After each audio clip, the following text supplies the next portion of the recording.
Hi friends, welcome back to SR classes by Rupesh मित्रा।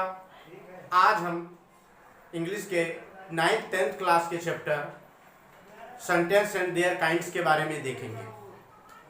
इससे पहले हम देखेंगे कि सेंटेंस होते क्या हैं, सेंटेंस बनते कैसे हैं। सबसे पहले हम सेंटेंस की डिफिनीशन को क्लियर करते हैं। चलिए देखते हैं सेंटेंस।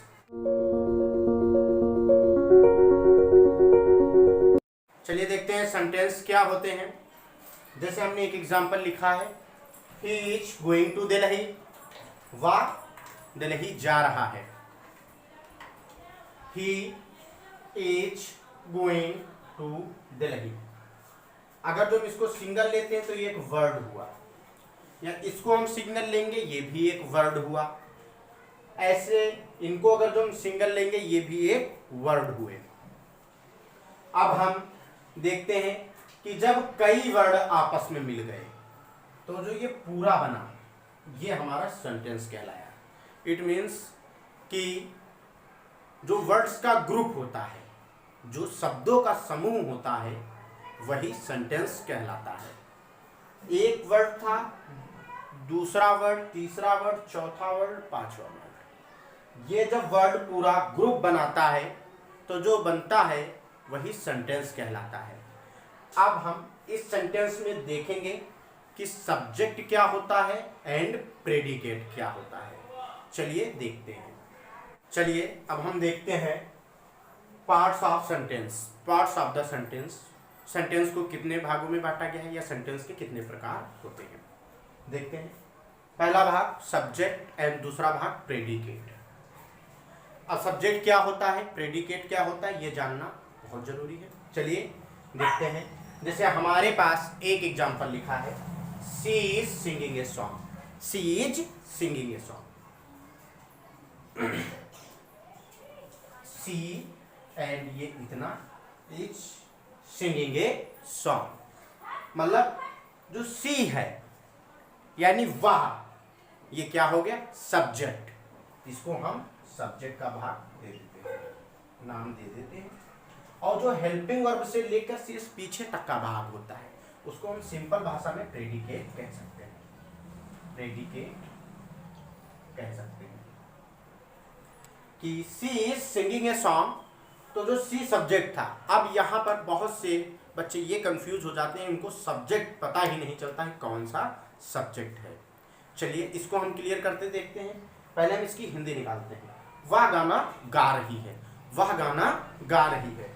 अगर जो हम सी को हटा देते हैं, ऐसे कर लेते हैं, सी को हम हटा देते हैं, इज सिंगिंग ए सॉन्ग, मतलब अगर जो हम इसकी हिंदी निकालते हैं तो गाना गा रही है। हमें पता ही नहीं चल रहा है कौन गाना गा रहा है। गाना गा रही है, हमें पता ही नहीं चल रहा कौन गाना गा रहा है, तो हम क्या करेंगे कि वह गाना गा रही है। इससे हमारा सेंटेंस कंप्लीट हो रहा है, इसीलिए वह क्या हो गया सब्जेक्ट हो गया। या हम ऐसे कह सकते हैं, जो सेंटेंस में जो मेन रोल निभा रहा होता है, जिसके बिना सेंटेंस अधूरा होता है। जैसे अगर हम सी को हटा दें तो सेंटेंस अधूरा होगा। जैसे हम कहें कि वह गाना गा रही है, अगर जो हम वह हटा दें तो गाना गा रही है, आपको पता ही नहीं चलेगा कौन गाना गा रही है। इससे आपको पता चल जाएगा कि वह गाना गा रही है, यानी वह ही सब्जेक्ट है। यही सेंटेंस को पूरा करता है। ऐसे हम सब्जेक्ट का पता लगा सकते हैं कि सी सब्जेक्ट हो गया और हेल्पिंग वर्ब से लेकर शेष आगे का भाग प्रेडिकेट हो गया। अब हम देखते हैं कि सब्जेक्ट से तो कौन से पार्ट्स होते हैं एंड प्रेडिकेट के कौन से पार्ट होते हैं। चलिए देखते हैं। चलिए अब हम पार्ट्स ऑफ सब्जेक्ट देखते हैं कि सब्जेक्ट के कितने भाग होते हैं, सब्जेक्ट को कौन कौन से भागों में बांटा गया है। चलिए शुरू करते हैं। माई फादर कॉल्ड मी, यानी फादर जो है इस सेंटेंस का मेन वर्ड है। अगर जो फादर हम हटा देंगे तो सेंटेंस अधूरा रह जाएगा पूरा। इसीलिए फादर जो हो गया, यानी किसी का यहाँ पर नाम हो जाता, फादर हो गया, मदर हो गया, सिस्टर हो गया, ब्रदर हो गया, किसी का नाम हो जाता तो ये मेन वर्ड होता। तो ये सब्जेक्ट का पहला पार्ट कौन सा हो गया, मेन वर्ड। कौन सा पार्ट हो गया, मेन वर्ड। अगर जो मेन वर्ड की व्याख्या एक शब्द कर रहा है, अगर जो मेन वर्ड की व्याख्या एक शब्द कर रहा है, यानी मेन वर्ड से पहले एक शब्द आ रहा है, यानी एक वर्ड आ रहा है, तो उसे हम क्वालिफायर कहते हैं। यानी देखिए मेन वर्ड के पहले एक वर्ड आ रहा है, इसको हम क्वालिफायर कहेंगे। क्या कहेंगे? क्वालिफायर। हम इधर देख लेते हैं, वहाँ पे थोड़ा स्पेस नहीं है, तो यहाँ पर हम देख लेंगे क्वालिफायर। यहाँ पर हम क्वालिफायर देख लेंगे। अब ये यानी मेन वर्ड, क्वालिफायर, ये सब्जेक्ट के दो भाग हो गए। बाकी जो शेष जो बचा हुआ भाग होता है वर्ब या एचवी से लेकर जो पीछे का शेष भाग होता है वो क्या होता है? प्रेडिकेट। ये तो प्रेडिकेट हमारा हो गया। अब ठीक इसमें थोड़ा हम रब कर देते हैं यहाँ पे। चलिए देखते हैं। ये अब हम पहला वाला सेंटेंस निकाल ले हैं। अभी दूसरे सेंटेंस में हम सारे पार्ट्स को आसानी से दिखा देंगे। क्या कह रहा है? A young boy help my mother.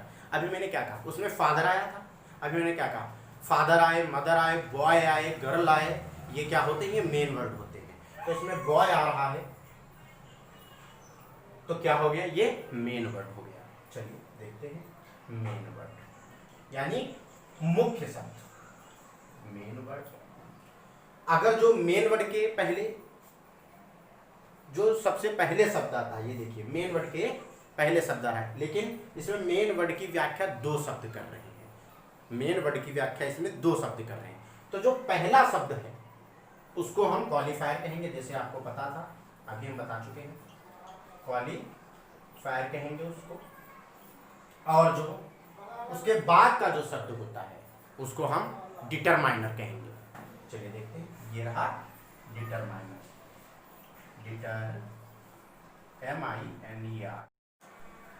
हमने देखिए a young boy help my mother, clear लिख दिया है। आप देख लीजिए यहाँ पर डिटरमाइनर कौन है, क्वालिफायर कौन है, मेन वर्ड कौन है और प्रेडिकेट क्या है।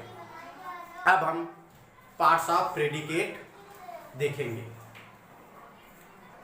अब हम पार्ट्स ऑफ प्रेडिकेट चालू करते हैं। सब प्रेडिकेट चालू करते हैं। अगर जो अभी तक आप लोगों ने अभी हमारा चैनल सब्सक्राइब नहीं किया है तो जाइए उस रेड बटन को प्रेस कीजिए, दबाइए, तोड़िए फोड़िए, कुछ भी करिए, उसको सब्सक्राइब करिए, लाइक करिए। आप लोग लाइक नहीं करते हैं, आप लोग लाइक करिए, जिससे हम और भी अच्छे वीडियो बनाने की कोशिश करेंगे। अगर जो आपको कोई दिक्कत हो आप कमेंट करिए। चलिए अब शुरू करते हैं पार्ट्स ऑफ प्रेडिकेट।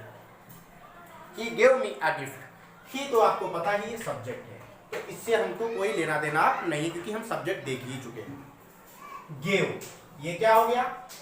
गिव के सेकंड फॉर्म है ना, वर्ब है, तो पहला प्रेडिकेट का भाग कौन सा हो गया? वर्ब। मी, ये इनडायरेक्ट ऑब्जेक्ट हो गया। अभी आपको बताएंगे कि इनडायरेक्ट एंड डायरेक्ट ऑब्जेक्ट होते क्या है। जो ये शेष पीछे का भाग रहेगा ये डायरेक्ट ऑब्जेक्ट हो गया। डायरेक्ट ऑब्जेक्ट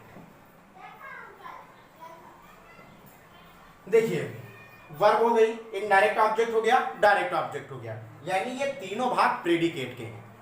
अगर जो अब हम देखते हैं इनडायरेक्ट ऑब्जेक्ट क्या होता है, डायरेक्ट ऑब्जेक्ट क्या होता है। इनडायरेक्ट ऑब्जेक्ट देखिए, चाहे हम ये बोल सकते हैं कि जो प्रोनाउन होता है, जो वर्ब के जो बाद आ रहा होता है, जो प्रोनाउन जो वर्ब के बाद आ रहा होता है, मी हो गया, हिज हो गया, हर हो गया, हिम हो गया, आवर हो गया, ये सब क्या है? ये इनडायरेक्ट ऑब्जेक्ट है जो वर्ब के बाद आ रहे हैं। और जो लास्ट में आ रहा है वो डायरेक्ट ऑब्जेक्ट हो गया, यानी जो सेंटेंस का जो लास्ट का भाग है, जैसे कि ए गिफ्ट, ये डायरेक्ट ऑब्जेक्ट हो गया। जैसे कि ही गो टू स्कूल, स्कूल क्या हो गया? यहाँ पर ऑब्जेक्ट हो गया जो लास्ट में आता है। ठीक है, चलिए आप लोगों ने प्रेडिकेट के तीनों भाग देख लिए हैं, verb, indirect object and direct object. अगर जो अभी भी आपको कोई चीज समझ में नहीं आए तो कमेंट करिए, हम उसको आपका सॉल्यूशन देंगे। बाकी नेक्स्ट पार्ट में हम सेंटेंस के बारे में देखेंगे कि सेंटेंस कितने टाइप्स के बनाए जाते हैं, अफर्मेटिव को नेगेटिव में कैसे चेंज करेंगे, अफर्मेटिव को इंट्रोगेटिव में कैसे चेंज करेंगे, ये सभी हम पार्ट सेकंड में देखेंगे। Thanks for watching.